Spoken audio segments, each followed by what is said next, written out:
أهلا بيكم. كلنا بنقرأ صح؟ بس يا ترى كام واحد فينا بيحول القراءة دي لمهارة بجد؟ في الشرح ده هنشوف مع بعض إزاي نخلي كل كتاب بنفتحه يبقى تجربة ليها معنى، تجربة مثمرة فعلا. أكيد كلنا مرينا بالموقف ده، الموقف المحبط ده، إنك تكون بتقلب في الصفحات وعينك ماشية على السطور وفجأة تلاقي نفسك خلصت ومش فاكر أي حاجة ولا كلمة، كأن كل الوقت والمجهود ده راح على الفاضي.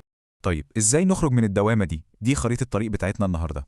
هنشوف إيه هو فخ القراءة ده، وبعدين هنتكلم عن منهج جديد اسمه القراءة المثمرة، وهنفهم إيه هي مفاهيمه الأساسية، وهنقول على شوية آليات عملية، وفي الآخر نشوف إزاي ممكن نغير طريقة قراءتنا تماماً. يلا بينا نبدأ. أول حاجة هنتكلم فيها هي فخر القراءة، أو زي ما بنحب نسميه وهم التعلم. الفكرة كلها إن مش معنى إن عينينا ماشية على الكلام يبقى إحنا كده بنتعلم. لا خالص، دي اللي بنسميها القراءة السلبية.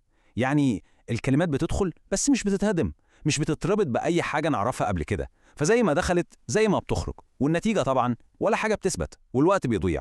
بس الخبر الحلو إن في بديل قوي جدا. وهنا بقى ندخل على الجزء الثاني، وهو منهج القراءة المثمرة، وده بقى طريقة تانية خالص للتعامل مع أي حاجة بنقراها. طيب، يعني إيه بقى قراءة مثمرة؟ بص على التعريف ده كويس. في كام كلمة مهمة قوي: نشطة، تفاعل، فهم عميق، وروابط جديدة. يعني الموضوع مش إننا بنستقبل معلومات وخلاص، لأ، إحنا بنبني بنفسنا المعرفة دي جوه عقلنا، عملية بناء حقيقية. والمقارنة دي بتلخص الحكاية كلها. بصوا كده، القراءة السلبية هدفها إيه؟ إننا نخلص الكتاب وخلاص. لكن القراءة المثمرة لأ، الهدف هو إننا نفهم. في الأولى العقل بيكون سرح في حتة تانية خالص، في التانية العقل حاضر ومتفاعل. بس أهم فرق في رأيي هو آخر نقطة دي. القراءة بتتحول من إن الكاتب بيتكلم وإحنا بنسمع وبس، لحوار رايح جاي بينا وبينه. تمام قوي، كده عرفنا ايه هي القراءة المثمرة. دلوقتي بقى محتاجين نعرف ليه هي فعالة بالشكل ده، وده اللي هنشوفه في الجزء الثالث، المفاهيم الأساسية. المقولة دي بصراحة بتلخص كل حاجة. لا تقرأ الكتب فقط، تحاور معها. فكروا فيها كده، يعني اللي بيقرأ مش واحد قاعد بيسمع وخلاص، لأ، ده داخل في حوار ونقاش مع الكاتب. بيسأله، ممكن يعترض على كلامه أو يوافق عليه، ويربط اللي بيقوله بحاجات تانية قراها أو يعرفها. هو ده لب الموضوع كله.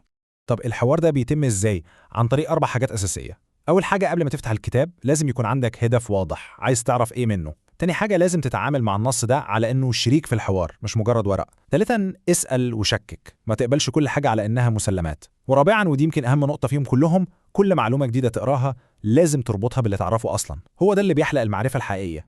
كلام نظري جميل، صح؟ طيب إزاي نطبق كل ده؟ أهو ده بقى الجزء الرابع والأهم، صندوق الأدوات العملي اللي ممكن نبدأ نستخدمه من دلوقتي حالاً. بصوا بقى، الموضوع بسيط ومتقسم ل4 خطوات عملية جدا. الخطوة الأولى الاستعراض. قبل ما تغوص في التفاصيل خد فكرة سريعة، بص على العناوين، المقدمة، الخاتمة، اعمل خريطة ذهنية سريعة في دماغك.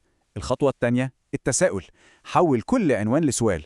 بدل ما تقرأ فصل اسمه أسباب المشكلة، اسأل نفسك إيه هي أسباب المشكلة. ده بيخلي مخك شغال وبيدور على إجابة. الخطوة الثالثة التفاعل. وانت بتقرأ امسك قلم، علم على الحجج المهمة، اكتب ملاحظاتك على الجنب. خلي الكتاب بتاعك مش مجرد كتاب، خليه دفتر نقاش. والخطوة الرابعة، ودي سر الصنعة كلها، الاسترجاع. لما تخلص فصل اقفل الكتاب وحاول تلخص اللي فهمته، سواء بالكلام أو بالكتابة، بس المهم بأسلوبك انت. الخطوة دي هي اللي بتثبت المعلومة بجد. وبكده نوصل للمحطة الأخيرة في رحلتنا دي، الجزء الخامس اللي هنلم فيه كل اللي فات ونشوف ازاي نحصد ثمار معرفتنا.